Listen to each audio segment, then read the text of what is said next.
வீட்டில் நாம் கேட்டுக்கொண்டிருப்பது அழகப்பா பல்கலை சமுதாய வானொலி. இது காரைக்குடியின் முதல் வானொலி.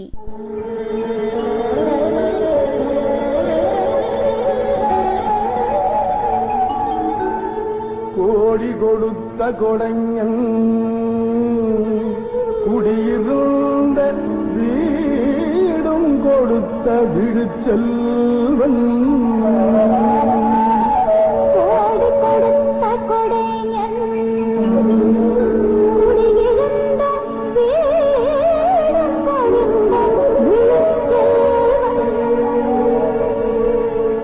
தேடியும் அள்ளி கொடுத்த அழகன்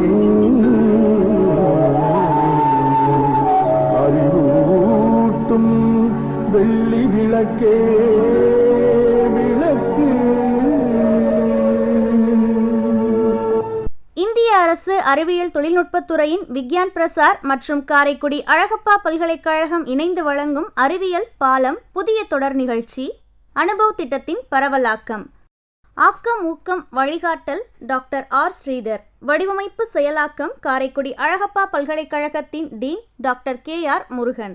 நிகழ்ச்சி ஒருங்கிணைப்பு சமுதாய வானொலி இயக்குனர் டாக்டர் S ராஜாராம். தயாரிப்பு குழு RJ Kamatchi, RJ PL Kaverimanian, RJ V Michael திபோன். காலங்காலே மாறி போச்சு, நமது வயது ரொம்ப கூடிருச்சு. காலந்தானே மாறிடுச்சு, நமக்கு வயது ரொம்ப கூடியாச்சு.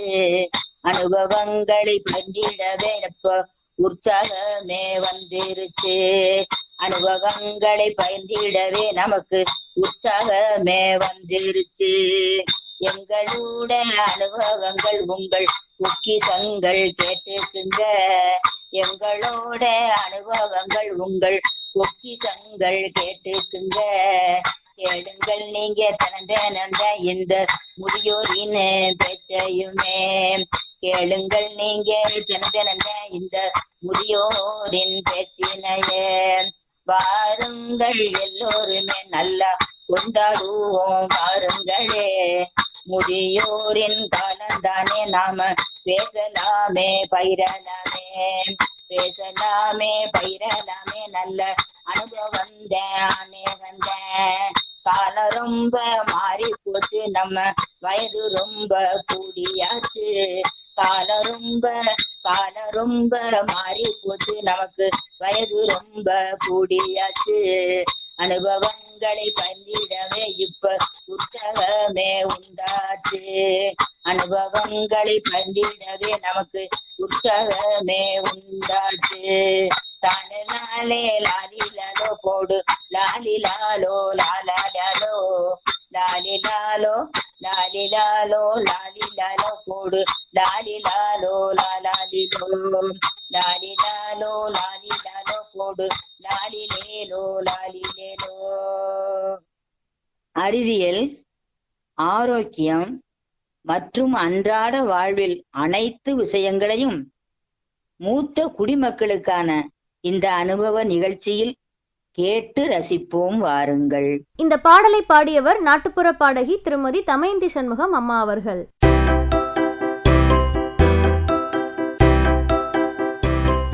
அறிவியல் பாலம் தொடரில் ஆலோசனை நேரம். மனநல மருத்துவர் லாய்ட்ஸ் அவர்கள் வழங்கும் ஆலோசனைகள். அழகப்பா பல்கலைக்கழக சமுதாய வானொலி நிலைய நேயர்களுக்கு வணக்கம். நான் மருத்துவர் லாய்ட்ஸ், மனநல மருத்துவர். இன்று ஆன்றோர்களுக்கான அனுபவம் நிகழ்ச்சியின் வாயிலாக இன்று உங்களை சந்திப்பதில் பெருமையும் மகிழ்ச்சியும் கொள்கிறேன். வணக்கம் சார். நான் Vasanthakumar, retired professor of sociology in Chennai, living in Chennai. நான் சென்னையில் இருக்கிற ஒரு கல்லூரியில் தான் வேலை பார்த்து 2020 ரிட்டையர்ட் ஆனேன். Okay sir. என்னுடைய கேள்வி என்னென்னா, இப்போ ஏஜ்டு ஒரு சீனியர் சிட்டிசன் ஏஜ்டு ஆனவங்களுக்கு வந்து ஸ்பெஷல் எமோஷனல் நீட்ஸ் அப்படின்னு எதுவும் இருக்குதா? இன்னொரு தொடர்பான கேள்வி, அவங்களுக்கு அந்த ஸ்பெஷல் எமோஷனல் நீட்ஸ் இருக்குதா? அப்புறம் அவங்களுக்கு வந்து சோர்ஸ் ஆஃப் ஸ்ட்ரெஸ் வந்து எதாக இருக்கும்? நான் அவங்கள்ட்ட என்ன எதிர்பார்க்கறேன்னா, இப்போ நான் வந்து ஒரு காலேஜில் ஒர்க் பண்ணி நான் ரிட்டையர் ஆகிருக்கேன். ஆனால் நிறைய பேர் வந்து பிஸ்னஸ்லேருந்து அவங்க ரிட்டையர் ஆகிருக்கலாம், அவங்களுடைய அனுபவம் வேற மாதிரி இருக்கும், என்னுடைய அனுபவம் வேற மாதிரி இருக்கும். எங்களுக்கெல்லாம் காமனாக இருக்கிற மாதிரி என்ன நீட்ஸ் இருக்கும், என்ன சோர்ஸ் ஆஃப் ஸ்ட்ரெஸ் எல்லாம் இருக்கும், அதெல்லாம் எப்படி மீட் பண்ணுறது, அதை எப்படி ஓவர் கம் பண்ணுறதுன்னு. அதாவது ஓல்டேஜ் வந்து age of mixed emotion. Like ஓடிக்கிட்டு இருந்த நம்ம வந்து ஒரு ரிட்டையர்மெண்ட்டுக்கு போகிறோம், நம்ம பாடி ஏஜ் ஆக ஆரம்பிக்குது, அதில் விதவிதமான மாற்றங்கள் வருது. அந்த மாற்றங்களை first we have to accept old age. உடம்பு தான் வந்து வயசாகுதே தவிர மனசுக்கு என்றைக்குமே வயசாகாது. ஸோ மனசு வந்து நம்ம வந்து வயசாகலை, நமக்கு இதெல்லாம் வரக்கூடாதுன்னு நினைக்கிற விஷயங்கள் ஓல்டேஜில் சில நேரங்களில் வராது. இப்போ அதே மாதிரி ஒரு 3 வகையாக பிரிக்கலாம்: ஃபைனான்ஷியல், எமோஷனல் நீட்ஸ், அதே மாதிரி மனம் சார்ந்த விஷயங்கள். ஃபைனான்ஷியலாக பார்த்தீங்கன்னா ஃபைனான்ஷியல் பிளானிங். நம்மகிட்ட வந்து நிலையான வருமானம் இருந்த காலத்தில் போஸ்ட் ரிட்டையர்மெண்ட், போஸ்ட் அந்த ஓல்டேஜ் ரீச் ஆகும்போது ஓட முடியாத காலங்களில் ஃபைனான்ஷியல் பிளானிங் பண்ணாமல் சில நேரங்களில் நம்ம ஒரு தர்ம சங்கடமான சூழலில் மாற்றுறதுக்கான வாய்ப்புகள் இருக்குது. அதே மாதிரி எமோஷ்னலாக பார்த்தோம்னா சில்ட்ரன், ஒரு நியூக்ளியர் ஃபேமிலியாக இருந்த நம்ம வந்து சில்ட்ரன்லாம் கொஞ்சம் மைக்ரேட் ஆகி வேலை சார்ந்த இடங்கள் வேறு இடத்துக்கு போகும்போது த நீட் சம்டைம்ஸ் ஓல்டேஜில் நம்ம வந்து வி மே ஃபீல் அன்வான்ட், நம்மளை யாரும் கவனிக்கலையோ, நம்மளை யாரும் நம்மளோட ஃபீலிங்ஸை ரெசிப்ரோகேட் பண்ணலையோங்கிற ஒரு மிக்சட் எமோஷனல் ஸ்டேட் உருவாகும். ஸோ அந்த லோன்லினஸை பீட் பண்ணுறதுக்கு என்னெல்லாம் வழிகள்ங்கிறத நம்ம எப்போதுமே இது பண்ணிக்கணும். Like socialisation. இப்போ இந்த கிளப்ஸ் மாதிரி இருக்குது, போய் அதை வந்து ரெகுலராக போய் மீட் பண்ணுறது. அதே மாதிரி நல்ல ஃபிசிக்கல் ஆக்டிவிட்டி. என்னதான் வந்து பாடி வந்து இதானாலும் நம்ம வந்து முடங்கிடக்கூடாது. Physical activity is part of your life. அதே மாதிரி மன ரீதியாக பார்த்தோம்னா இந்த லோன்லினஸ், சில நேரங்களில் சிலருக்கு பார்ட்னர் இல்லாமல் போகிறதுக்கான வாய்ப்புகள் இருக்குது. இந்த மாதிரி நேரங்களில் வந்து இந்த தனிமை வந்து அவங்கள வந்து ரொம்ப சில நேரங்களில் சில மன ரீதியான பாதிப்புகள் அதிகரிக்க வாய்ப்புகள் இருக்குது. அதே மாதிரி ஞாபக மறதி, மன அழுத்தம், மனப்பதட்டம், இந்த மாதிரி விஷயங்கள் எல்லாம் வந்து ஓல்டேஜில் நான் காமனாக என்னோட அனுபவங்களில் சந்திக்கிறேன். அப்போ ஓல்டேஜில் வந்து ஏன் இது நடக்குதுன்னு பார்க்கும்போது 2-3 விஷயங்கள் அவங்களுக்கு ஸ்ட்ரெஸ்ஃபுல்லாக இருக்குது. ஒன்று, பிள்ளைகள் அவங்கள விட்டு பிரிஞ்சு போகிறதோ, மைக்ரேஷன் ஆஃப் த சில்ட்ரன், அது வந்து அவங்களுக்கு நிறையா ஸ்ட்ரெஸ் கொடுக்குது. சம்டைம்ஸ் அன்டியூ ஃபைனான்ஷியல் நீட்ஸ்க்கான பிளானிங் இல்லாமல் சில நேரங்கள் பிள்ளைகள்னால வர்ற ஸ்ட்ரெஸ், அதே மாதிரி லோன்லினஸ்னால வர்ற ஸ்ட்ரெஸ், இது எல்லாமே ஓல்டேஜில் ரொம்ப காமனாக இருக்குது. இந்த ஸ்ட்ரெஸ்ஸை பீட் பண்ணிக்கிறதுக்கு வழிகள், எமோஷ்னல் நீட்ஸ், இது எல்லாமே ஓல்டேஜுக்கு வயதானவங்களுக்கு இருக்கத்தான் செய்யுது. ஞாபக மறதி போன்ற விஷயங்களும் வயதானவங்களுக்கு வரும்போது அதை சிலர் வந்து அக்செப்ட் பண்ண மறுக்கிறாங்க. எனக்கு ஞாபக மறதி இல்லை, ஞாபக மறதி எனக்கு வர வாய்ப்பு இல்லை, அந்த மாதிரி விஷயங்களும் ஸ்ட்ரெஸ் ஏற்படுத்துகிற மாதிரி. அதே மாதிரி ஓல்டேஜில் தனிமையும் ஒரு பெரிய ஒரு பாதிப்பை ஏற்படுத்துது வயது முதியவங்கள்ட்ட. சார் வணக்கம் சார். சார் இப்போ இந்த 2021 சீனியர் சிட்டிசனோட ஹெல்த் எப்படி சார் இருக்கு? அதான் இப்போ லைக் இந்த போஸ்ட் கோவிட் சீனியர் சிட்டிசன்ல நிறைய பேர்கிட்ட நான் மனப்பதட்டத்தை அதிகமாக பார்க்குறேன். திடீர்னு ஒரு loss of a partner, loss of some, அவங்களுக்கு பிடித்தவங்க யாரோ ஒருத்தவங்க திடீர்னு மரணம் ஆயிடுறாங்க, இந்த மாதிரி விஷயங்கள். அதே மாதிரி நிறைய சீனியர் சிட்டிசன்ஸ் வந்து கோவிட் மாதிரியான பாதிப்புகளில் ஏற்படுத்தி அதில் அவங்களோட ஃபைனான்ஷியல் ஸ்ட்ரெஸ்ஸும் கொஞ்சம் அதிகமாயிடும். இந்த மாதிரி விஷயங்கள் சீனியர் சிட்டிசன்ஸ்க்கு ஒரு விதமான மனப்பதட்டம், தூக்கமின்மை, இதெல்லாம் ஏற்படுத்துறது ரொம்ப காமனாக இருக்குது. பட் நான் இதுக்கு வந்து நல்ல சஜஷன் என்ன சொல்லுவேன்னா, active healthy and active life style, நல்ல ஃபிசிக்கல் ஆக்டிவிட்டி. அதே மாதிரி ஒரு ஓல்டேஜ் ஒரு 45+ ஆகும்போதே நம்ம ஒவ்வொரு வருஷமும் ஒரு புது ஸ்கில் கற்றுக்கணும். நம்மளோட பிரெயினை எப்போதுமே ஆக்டிவாக வச்சுக்கணும். ஏன்னா ஞாபக மறதி இந்த மாதிரி விஷயங்களை தடுக்கிறதுக்கு இந்த மாதிரி பிரெயின் எக்ஸசைசஸ் தான் ஹெல்ப் பண்ணும். ஒரு கத்துக்கிறதுக்கு வயசே இல்லை. ஸோ எந்த வயசுலனாலும் ஒரு புது ஸ்கில், நம்ம கத்துக்க முடியாம போன ஒரு விஷயத்த, இல்லை ஒரு நம்ம ரொம்ப ஆசைப்பட்டு இழந்த ஒரு விஷயத்த, இதெல்லாம் திருப்பி கத்துக்கிறதுல நல்ல ஒரு பயன்பாடு. சோசியலைசேஷனுக்கு நிறைய ஆக்டிவிட்டிஸ் இருக்கு, லைக் கிளப்ஸ், இந்த மாதிரி விஷயங்கள் எல்லாம் கொஞ்சம் கலந்து இந்த லோன்லினஸை பீட் பண்றதுக்கான வழிகளை வந்து அவங்களே கொஞ்சம் அவங்கள தன்னைத்தானே வந்து ஆக்டிவா வச்சுக்கிட்டா இன்னும் இந்த எமோஷனல் இஷ்யூஸ்ல இருந்து சீக்கிரம் விடுபடலாம், அதே மாதிரி வராமலும் தடுக்கலாம். Hello, thank you sir. இப்போ ஒருத்தவங்க வந்து ஸ்ட்ரெஸ்ஃபுல்லா இருக்காங்க அப்படிங்கிறது அதை எப்படி நம்ம இனிஷியலா ஐடென்டிஃபை பண்றது? என்னென்ன மாதிரி? ஒருத்தவங்க ஸ்ட்ரெஸ்ஃபுல்லா இருந்தா ஃபர்ஸ்ட் அவங்களோட தூக்கம் தான் வந்து ஃபர்ஸ்ட் இதாகும். ஒரு பதட்டமானோம்னாலோ ஒரு கவலைப்பட்டோம்னாலோ ஃபர்ஸ்ட் நம்மளோட தூக்கம் தான் பாதிக்கப்படும். அதுக்கப்புறம் எப்போதுமே ஒரு பதட்டமா இருக்கிறது, நல்லா பேசிக்கிட்டு இருந்தவங்க திடீர்னு வந்து தன்னைத்தானே தனிமைப்படுத்திக்கிறது, அதே மாதிரி ஒரு திடீர்னு நல்லா என்னால சாப்பிட முடியல, முன்னாடி நல்ல சந்தோஷமா இருந்தாரு, இப்ப ஆள் பார்க்கவே டல்லா இருக்காரு, யார்கிட்டையும் பேச மாட்டேங்காங்க, அதே மாதிரி ஒரு விதமான பயம், அடிக்கடி வந்து ஹாஸ்பிட்டல் விசிட்ஸ், எனக்கு வயிறு சரியில்லை, தலைவலியா வருது, இந்த மாதிரி விஷயங்கள் சொல்லும் போது பாசிபிலிட்டிஸ் ஆஃப் ஸ்ட்ரெஸ்ஸை வந்து நம்ம யோசிக்கணும். அவங்க ஒருவேளை மன ரீதியா ஏதாவது பிரச்சனை இருக்கும்ங்கிறத யோசிக்கணும். தூக்கமின்மை, அடிக்கடி படபடப்பாகிறது, இல்லை அவங்களோட குணாதிசய மாற்றங்கள், நல்லா இருந்தவங்க திடீர்னு வேற விதமா ஒரு மாதிரி ஈருன மாதிரி ஆயிடுறதோ, இல்லை ஒரு மாதிரி பதட்டமாகி ரொம்ப அடிக்கடி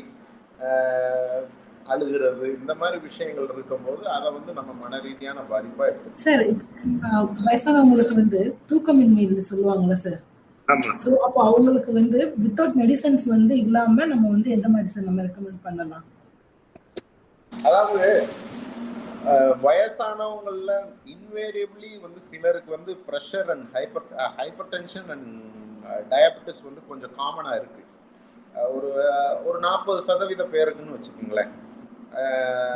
ஸோ வயசானவங்களுக்கு நம்ம பாடியோட மாற்றங்களுக்கு ஏற்ற மாதிரி சில நேரம் தூக்கத்தில் சில மாற்றங்கள் வரும். அதாவது ஒரு நார்மலாக வந்து 6 to 8 மணி நேரம் தூங்குறவங்க திடீர்னு வந்து இந்த ரிட்டையர்மெண்ட் வாழ்க்கைக்கு போகும்போது மத்தியானம் தூங்குவாங்க, காலையில் வந்து 10 மணிக்கு படுத்து தூங்குவாங்க. ஸோ ஸ்லீப் ஹைஜீன்னு ஒன்று சொல்லுவாங்க. அதாவது ப்ராப்பர் ஸ்லீப் அட் நைட். மற்ற நேரங்களில் ஸ்லீப் வந்து பவர் நாப்ஸ் மாதிரி, அதாவது ஒரு 15 நிமிஷம் 20 நிமிஷம் வந்து செஞ்சுக்கிறது. நம்ம ரிட்டையர் ஆகிட்டோம், நம்மளோட ஸ்லீப் பேட்டர்னை டோட்டலாக அப்ரப்டாக மாற்றிக்க கூடாது. அதே மாதிரி நல்ல உணவு பழக்க வழக்கம், லைக் நமக்கு சர்க்கரை இருக்குது, ப்ரெஷர் இருக்குன்னு சொல்லி நிறையா நேரங்களில் என்ன பண்ணிடுறோம், நல்ல ஹெல்த்தியான ஃபுட்ஸ் கூட சாப்பிடாம அவாய்ட் பண்ணிடுறோம். அப்படி கிடையவே கிடையாது. எல்லாமே தேவையான அளவு எடுத்துக்கணும். நம்ம பார்க்குற நிறைய வயசானவங்க எனக்கு ப்ரெஷர் இருக்குது, சுகர் இருக்குது, நான் இதை சாப்பிடக்கூடாது, அதை சாப்பிடக்கூடாது, நான் நான்வெஜ் சாப்பிடக்கூடாது, இப்படி சொல்லி எல்லாத்தையும் டோட்டலாக நெக்லெக்ட் பண்ணி அதுவே வந்து அவங்களுக்கு ஒரு சத்து குறைபாடு, இந்த மாதிரி விஷயங்கள், ப்ராப்பர் நியூட்ரிஷன் இல்லாமல் தூக்கம் வராமல் இருக்கிறதுக்கான வாய்ப்புகள் இருக்குது. ஸோ எல்லாத்தையும் தேவையான அளவு மருத்துவரோட கலந்து பேசி எடுத்துக்கிறதுல எந்த விதமான தப்பும் இல்லை. நல்ல ஃபிசிக்கல் ஆக்டிவிட்டி இருக்கணும். டோட்டலி செடன்ட்ரி லைஃப்க்கு போயிடக்கூடாது. அதாவது அட்லீஸ்ட் ஒரு 30 to 45 minutes of walking, active walking walking or some other physical activity. 60 வயசுல ஸ்போர்ட்ஸ்ல இன்வால்வ் ஆகிற முதியோர்கள் கூட இருக்காங்க. நம்ம உடம்பு தான் வந்து வயசாகுதே தவிர மனசு என்னைக்கும் எங்கே வச்சுக்கிட்டோம்னா கட்டாயம் நல்ல, அதே மாதிரி சுகர் ப்ரெஷரை நல்ல கண்ட்ரோலில் வச்சுக்கணும். இந்த மாதிரி விஷயங்களை கடைபிடிச்சோம்னாலே நல்ல தூக்கம் வர்றதுக்கான வாய்ப்புகள் ஏற்படுத்தலாம். Thank you sir. ஏஜ் ஆன பிறகு நேச்சுரலாகவே பாடியில் நிறைய சேஞ்சஸ் வரும், அதை அக்செப்ட் பண்ணிக்கணும் அப்படின்னு சொன்னீங்க. இப்போ ஒரு ஏஜ் ரிலேட்டடாக பாடியில் வந்து நார்மலாக என்னென்ன சேஞ்ச் வரும் ஏன்னு கேட்டிங்கன்னா, அது வந்து டிசீஸா இல்லது இது ஏஜ் ரிலேட்டடான சேஞ்சா அப்படின்னு தெரிஞ்சுக்கிட்டா நம்மளுக்கு கொஞ்சம் ஸ்ட்ரெஸ் இல்லாமல் இருக்கலாம் இல்லையா? அதுக்காக ஏஜ் ரிலேட்டடாக நீங்கள் பார்த்தீங்கன்னா வந்து நம்மளோட பாடியோட ஃப்ளூயிட் அளவே கொஞ்சம் கம்மியாகும். யூஸ்வலாக இருக்கிற ஃப்ளூயிட், பாடியில் இருக்கிற ஃப்ளூயிடை விட ஃப்ளூயிட் அளவு கம்மியாகும், மசில் மாஸ் கம்மியாகும், போனோட மாஸ் கம்மியாகும். குறிப்பாக வந்து பெண்களுக்கு இந்த மெனோபாஸ்ங்கிற அந்த இதுக்கு அப்புறம் போன் வீக்னஸ் ரொம்ப காமன். ஏன்னா அவங்களுக்கு அந்த ஹார்மோன் வித்ட்ராயல் பீரியட் மாதிரி. ஸோ போன் வீக்னஸ் நிறைய காமன் ஆகும். So multiple joint pains, sometimes body weakness, இந்த மாதிரி விஷயங்கள்லாம் ரொம்ப காமனாக வந்து ஓல்டேஜில் வர்றதுக்கான வாய்ப்புகள் இருக்குது. சிலருக்கு சின்ன சின்ன ஞாபக மறதிகள், தூக்கத்தில் சின்ன சின்ன மாற்றங்கள், இது எல்லாமே ஃபிசியாலஜிக்கல் சேஞ்சஸ் ஆஃப் ஏஜிங். நம்ம வந்து முன்னாடி வந்து ஒரு 10 கிலோமீட்டர் நடந்து போய் ஒரு இடத்துக்கு 10 கிலோமீட்டர் நடப்பேன் வாக்கிங்கில். ஆனால் இப்போ என்னால் 5 கிலோமீட்டர் கூட நடக்க முடியலை, எனக்கு உடம்பு வலி வந்துடுதுன்னா அது எல்லாம் சயின்ஸ் ஆஃப் ஏஜிங். அதை நம்ம அக்செப்ட் பண்ணி தான் ஆகணும். பட் அதுக்கேற்ற மாதிரி நம்மளோட எக்ஸசைஸ் பிளானையும் நம்மளோட லைஃப் ஸ்டைலையும் கொஞ்சம் மாற்றிக்கிறது டோட்டலி அக்செப்டபிள். அதே மாதிரி டைஜஷனுமே வந்து முன்னாடி நம்ம ஒரு ஒரு மட்டன் சிக்கன்லாம் சாப்பிட்றவங்க எப்போதுமே வந்து நம்ம யங்ஸ்டராக இருக்கும்போது எவ்வளோ வேணாலும் சாப்பிடலாம். பட் ஓல்ட் ஏஜில் டைஜஷன்லாம் கொஞ்சம் ஸ்லோவாக இருக்கும். பாசிபிலிட்டிஸ் ஆஃப் அந்த கேஸ்ட்ரைட்டிஸ், இந்த மாதிரி விஷயங்கள் கொஞ்சம் ஹெவியான ஃபுட் எடுத்துக்கிட்டோம்னா நெஞ்செரிச்சல், இந்த மாதிரி விஷயங்கள் நம்மளோட டைஜஸ்டிவ் ப்ராசஸ் ஸ்லோவாக இருக்கிறனால, நம்மளோட மெட்டபாலிக் ரேட் ஸ்லோவாக இருக்கிறனால அந்த மாதிரி விஷயங்களும் இதாகும். ஸோ சாஃப்ட் டயட், அதே மாதிரி நிறையா வெஜிடபிள்ஸ் அண்ட் ஃப்ரூட்ஸ்லாம் ஓல்டேஜில் சேர்த்துக்கிறதுக்கான அவசியங்கள் நிறையா இருக்குது. கால்சியம் சப்ளிமெண்டேஷன், அதாவது முட்டை, பால், இதெல்லாம் கொஞ்சம் எப்போதும் எடுத்து.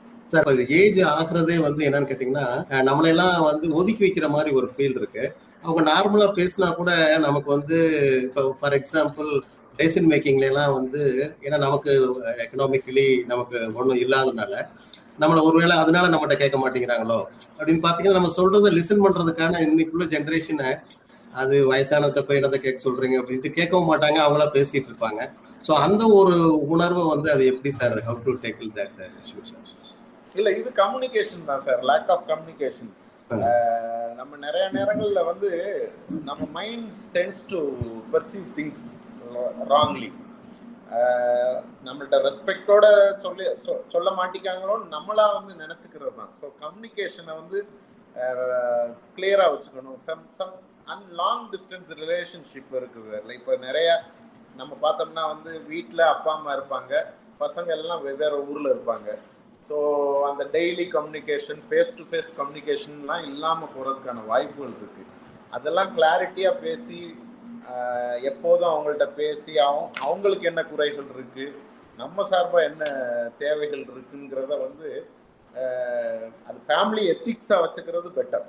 அண்ட் நமக்கு ஒரு விஷயம் தப்பா பட்டுச்சுன்னா அதை வந்து நம்ம எக்ஸ்பிரஸ் பண்ண தவறிடுறோம் நிறைய நேரங்கள்ல.